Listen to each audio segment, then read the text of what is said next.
Hey guys, we're having a buy one, get two free sale at theorysabers.com right now. Make sure to go over there and check out whatever saber you want. As long as it's a pixel, you will get 2 free sabers in your box with you. Fulfill your destiny. theorysabers.com. What did Anakin believe was the true purpose of the Clone Wars? At first glance, the Clone Wars seemed like a galactic necessity. A war of defense, a righteous stand against a separatist movement that threatened to tear the Republic apart. It was the war that forged Anakin Skywalker's legend, which was the poster boy of the Clone Wars. And of course, this was a precedent for his rise to Jedi Knighthood, his bond with Obi-Wan, and his evolution into a symbol of hope for the galaxy. But in truth, if we think about it, Anakin came to see the Clone Wars as something else entirely. A stage. He saw it as a lie. A carefully orchestrated conflict designed not to bring peace, but to eliminate obstacles, and he was one of them. To understand what Anakin ultimately believed about the Clone Wars, we need to start with what he thought they were. At the beginning, Anakin believed in the war. He believed it was the Jedi's duty to defend the Republic. In Attack of the Clones, his aggressive stance against the Separatists is clear. He tells Padme, if it works, you should support it. He's referring to dictatorship, already a very subtle hint of where he's headed. But it reveals his early belief in strong centralized power, peace through control, order through force. The war gave him a place to exercise that ideology. Unlike other Jedi, Anakin didn't lead from strategy. He led from the front. He built relationships with clones. He made friends. He defied orders to protect lives. In the Clone Wars series, we see that again and again, from Umbara to Mortis, from the Citadel to Ahsoka's departure. Anakin walks a line between heroism and rebellion. He sees the Jedi Council's caution as weakness. He sees the war as proof that the galaxy needs strength. And Sidious plays the perception masterfully. But by the end of the war, especially in the final weeks before Mustafar, Anakin begins to sense that something is wrong. He's pulled in every direction. The Council demands loyalty but denies him trust. Sidious offers truth but demands submission. Padme pleads for him to stop fighting, and Obi-Wan, the closest thing he has to a brother, is sent away.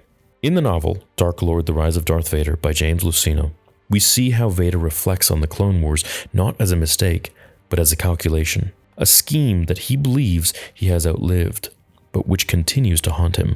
On page 127, Luceno writes, "He had been used. The entire war had been a game, one orchestrated by his mother. The Jedi were not generals, they were sacrifices."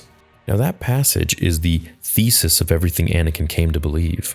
The Clone Wars were never about freedom, never about defending the Republic.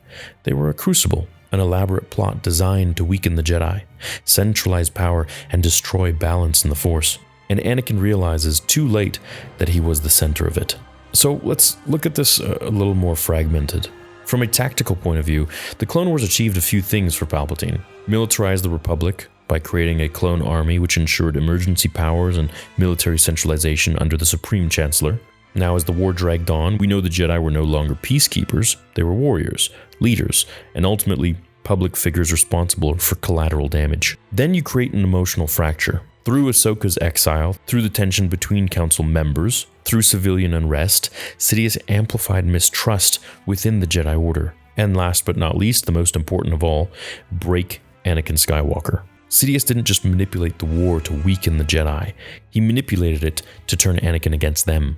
And it worked. It took a long time, but it worked. In the Revenge of the Sith novelization by Matthew Stover, Anakin's internal crisis is laid bare. One of the most famous lines reads, "The dark is generous, and it is patient.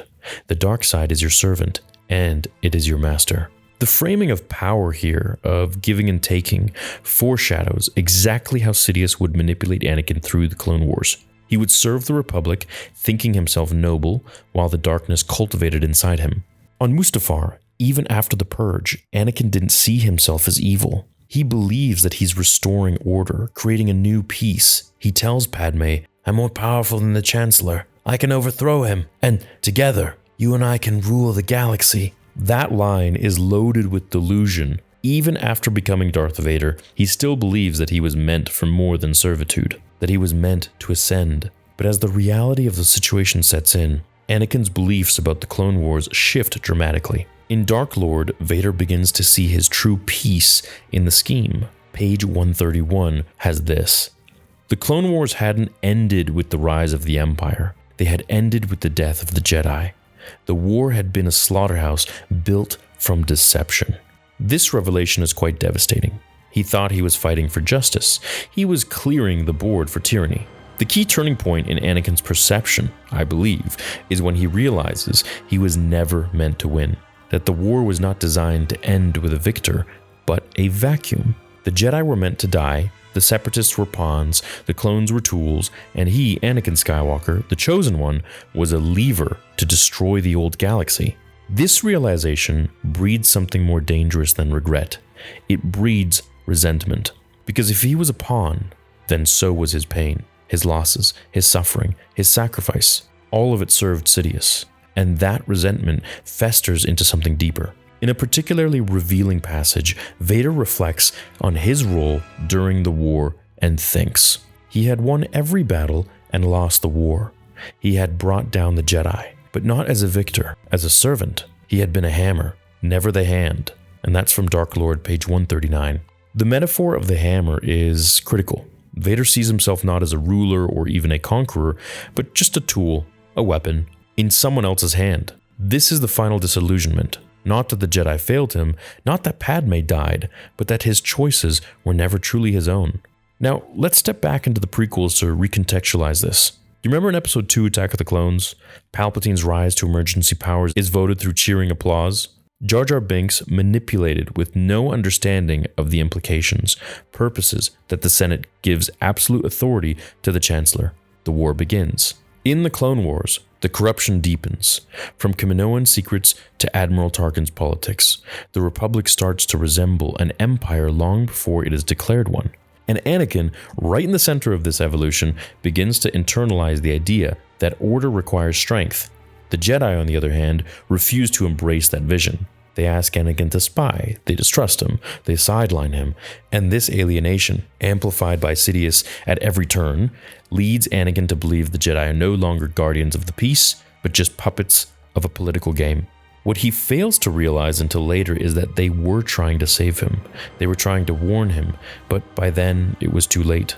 The most haunting moment in Dark Lord, I believe, comes not in a battle, but in a quiet moment of reflection. On page 142, Vader stares out into space and thinks he had traded the possibility of greatness for certainty. He had bartered destiny for servitude. This is the collapse of the myth. The Clone Wars weren't even about defense.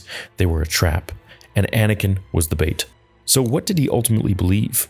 That the Clone Wars were a lie, a long con, a galaxy-wide shadow play, in which the Jedi, the clones, the Separatists, and even Anakin himself were puppets in a show written by Darth Sidious? I don't think he saw himself as the Chosen One anymore.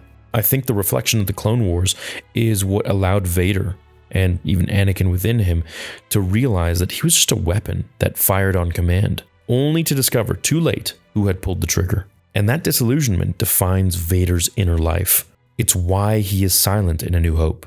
It's why he is cruel in The Empire Strikes Back. And it's why he hesitates in Return of the Jedi, finally broken down. Because beneath the armor, Anakin remembers. He remembers the boy who loved Padme. He remembers the student who idolized Obi-Wan. And he remembers the dreamer who thought he could save the galaxy and his mother. And when Luke stands before him, defiant and pure, he doesn't see a Jedi. He sees a second chance at what could have been for himself.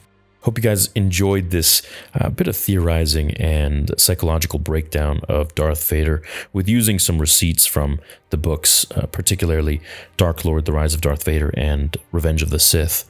I hope you guys enjoyed it. Please do leave a like and check out theorysabers.com to get the saber of your dreams. Have a fantastic day, everyone, and may the Force be with you, always.